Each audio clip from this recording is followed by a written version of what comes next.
नैनीताल जिले के हल्द्वानी शहर से कुछ ही किलोमीटर दूर कौरापार में किसान नरेंद्र मेहरा जी के बगीचे में एक हल्दी के पेड़ की चर्चा खूब हो रही है। इस पेड़ में 24 किलो की हल्दी की गांठ निकली है, जो कि अपने आप में एक चमत्कार है। ये है जैविक खेती का कमाल।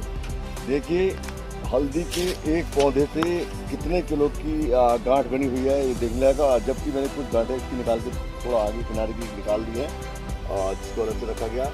अब देखिएगा कि हल्दी में अगर हम बहुत बढ़िया तरीके से जैविक खेती करते हैं तो हम एक गांठ से ही इतनी बड़ी हल्दी ले सकते हैं। हल्दी हर घर में प्रयोग होने वाला मसाला है, जिससे हर कोई परिचित है, जो स्वास्थ्य के लिए बेहतर है। और इसमें कृषि वैज्ञानिकों द्वारा यह जांच की जा रही है, यह हल्दी आम तौर पर प्रयोग होने वाली हल्दी है या यह कोई औषधीय रूप वाली हल्दी हो सकती है। हल्दी की कंद को एक बंदा हमारा जो सहयोगी है, मेरा किसान है, तो किस तरीके से एक कंद को हल्दी की निकाल रहा है आप देखिएगा। और जबकि मैं इसमें से कुछ हल्दी पहले निकाल चुका हूँ। और इसे कहते हैं जैविक खेती, अगर हम सही ढंग से करते हैं। किसान नरेंद्र सिंह बिष्ट बताते हैं कि उन्होंने इसमें केवल जैविक खाद का प्रयोग किया है। यह जांच का विषय है कि अगर जैविक खाद डालकर इस तरह की हल्दी उग सकती है तो उगानी चाहिए, जिससे कि किसानों को फायदा हो और किसान अपनी आमदनी बढ़ा सकें। और इस पूरी घटना को ग्रीन बुक ऑफ रिकॉर्ड में शामिल किया जा सकता है। आ गया है, देखिएगा एक कंद से हमने किस तरीके से हल्दी को जैविक तरीके से कम इसका वेट इस समय 10 या 15 किलो होगा, जिसको हम लोगों ने यहाँ से अभी आपके सामने वीडियो से आपने देखा कि किस तरीके से हमने हल्दी की कंद को बाहर निकाला है। मेरा किसान भाइयों से निवेदन है, यदि हम इस तरीके से जैविक खेती करेंगे तो निश्चित रूप से इसके अप्रत्याशित परिणाम आपको देखने को मिलेंगे। यह बिल्कुल जैविक तरीके से गाय के गोबर और गोमूत्र और जैविक खाद वर्मी कंपोस्ट से मैंने इसे तैयार किया है। तो अब हमारे साथ फोन लाइन में जुड़ चुके हैं खुद नरेंद्र मेहरा जी, और जिनके वहाँ खेत में ये खुद हल्दी निकली है 24 किलो की। बहुत बहुत स्वागत है सर आपका। नमस्कार जोशी जी। तो सर आपको पहले तो बहुत बहुत बधाई, क्योंकि आज के समय में प्राकृतिक रूप से जो खेती होती है वो बहुत कम हो चुकी है और आप कर रहे हैं, और उसमें एक 24 किलो की हल्दी एक पेड़ से निकलना कैसे देखते हैं और ये कैसे संभव हुआ? धन्यवाद। मैं आपको बताना चाहूँगा, मैं बहुत लंबे समय से जैविक खेती कर रहा हूँ और मुझे आज स्पष्ट रूप से अनुभव हो चुका है कि वास्तविक रूप से जैविक खेती में कितनी शक्ति है। मैं आपको बताना चाहूँगा, आमतौर पर हम लोग हल्दी की खेती करते थे केवल अपने मसाले के लिए प्रयोग करने के लिए। कभी हमने उसको व्यापार के लिए या बिजनेस के लिए हल्दी को नहीं उगाया। लेकिन मेरे बगीचे में ही एक छोटा सा पौधा मिला जो हल्दी जैसा दिख तो रहा था, लेकिन उसमें उसके पत्ती में थोड़ा सा अंतर था, रेड लाइन उसमें थी। तो मैंने उसे बड़े शौक से अपने ही मतलब बाग में कहीं पे एक गड्ढा खोदकर उसमें वर्मी कंपोस्ट खाद वगैरह वगैरह डाल के, जिन खादों का मैं प्रयोग करता हूँ उन्हीं खादों को मैंने उसमें मिला दिया और उस पौधे को रोप दिया।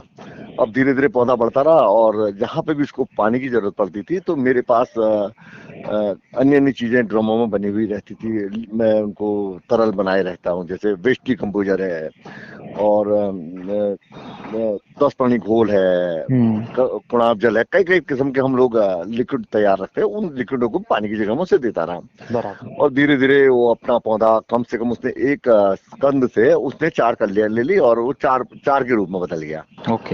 और 9 महीने या 10 महीने जो भी उसका काल पूरा होता तब तक उसके पत्ते सूखने के बाद गिर गए और जो कंद थी वो जमीन में ही रही। फिर समय आया दूसरे साल, फिर उसमें से 25-30 कलियां और निकल गईं और उसने भी अपना पूरा कार्यकाल पूरा किया। और इस बीच में उसको गोबर और कंपोस्ट, वर्मी कंपोस्ट इस तरीके से खादों से देता रहा और पानी दे के गुड़ाई करके छोड़ दिया। और इस साल भी उसकी जो पत्तियां थी सूख के गिर गई और जो कंद थी वो जमीन के अंदर रही। अब जमीन के अंदर रही तो हुआ क्या कि वहां पर कुछ मेरे कर्मचारी काम कर रहे थे जो खेत में काम करने वाले होते हैं। तो मैंने उनको बताया कि भाई यहाँ पर हल्दी थी, आप लोग इसे कूदना नहीं। फिर मेरे को लगा कि कहीं ये तोड़ देंगे, तो मैंने कहा चलो इसे खोद के देखते हैं। खोदने लगे तो उसने बहुत बड़ा मतलब बहुत एरिया ले रखा था, काफी घेराव ले रखा था। तो खोदने लगे, बोले बाबूजी ये टूटने लगी। मैंने कोई बात नहीं, उसमें से करीब किनारे किनारे की 3-1 किलो हल्दी टूट भी गई होगी। उसके बाद फिर जब हम खोदने का प्रयास करते रहे तो इतनी गहरी थी और इतनी बड़ी उसकी कंद बनी हुई थी, एक ही कंद थी। तो उसको बाहर निकालने के लिए फिर हमें सबलों का इस्तेमाल करना पड़ा। और सबलों के इस्तेमाल करने से जब हमने इसे बाहर निकाला तो मेरा अनुमान यही था कि ज्यादा से ज्यादा इसका वेट 10-15 किलो होगा, बल्कि मैं कह भी रहा हूँ कि 10-15 किलो होगी। और 2 दिन तक मैंने फिर ज्यादा नॉर्मल रहा, कोई ज्यादा दिलचस्पी भी मेरे को नहीं थी, और उसको मैंने किनारे रखा। 2 दिन बाद मेरे घर में कोई पत्रकार आए थे, बोले कोई नई चीज है तो बताओ। मैंने कहा यही है मेरे पास नई चीज। तो उन्होंने कहा ये तो बहुत बड़ी खबर बनती है हमारे लिए। उन्होंने उसको अपने अखबार में प्रकाशित भी किया और कुछ यूट्यूब वगैरह में डाल दिया, तो वो एक लोगों में फैलना शुरू हो गया, सोशल मीडिया में वायरल होने लगा। जब वो वायरल हुआ तो मेरे पास फिर लोगों के फोन आने शुरू हुए, तो मैंने उसे अपने घर में एक तराजू रखा हुआ, उसमें तोला तो 24 किलो था।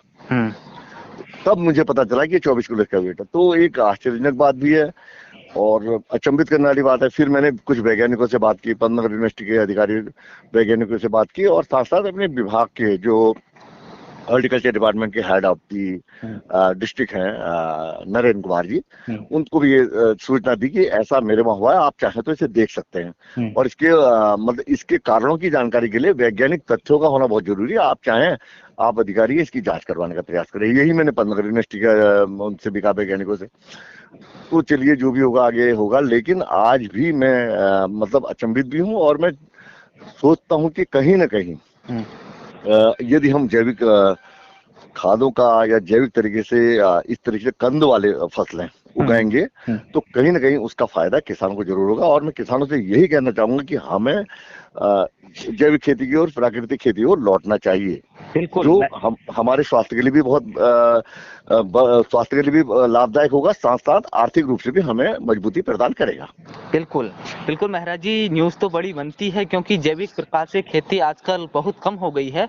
और वहीं दूसरी बात जो आपने कही कि पंतनगर विश्वविद्यालय कृषि विश्वविद्यालय में जो आपने रिसर्च सेंटर में भेजा, ये काम इसलिए जरूरी है ताकि अगर ये रिसर्च में पता चलता है तो अनेक जो किसान हमारी हल्दी की खेती करते हैं वो इस तरीके से करें और बेहतर मुनाफा कमाएं। और हल्दी तो स्वास्थ्य के लिए बहुत बेहतर होती है।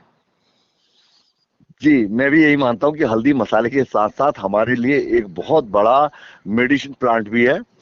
और अगर हम इसको, अभी मैं नहीं कह सकता हूँ कि वो हल्दी मसाले वाली है मेडिसिन वाली है, क्योंकि वो तो जांच के बाद पता चलेगा, लेकिन फिर भी मेरा मानना है कि कम से कम हमारे अधिकारियों को, हमारे वैज्ञानिकों को इस ओर रुचि लेनी चाहिए।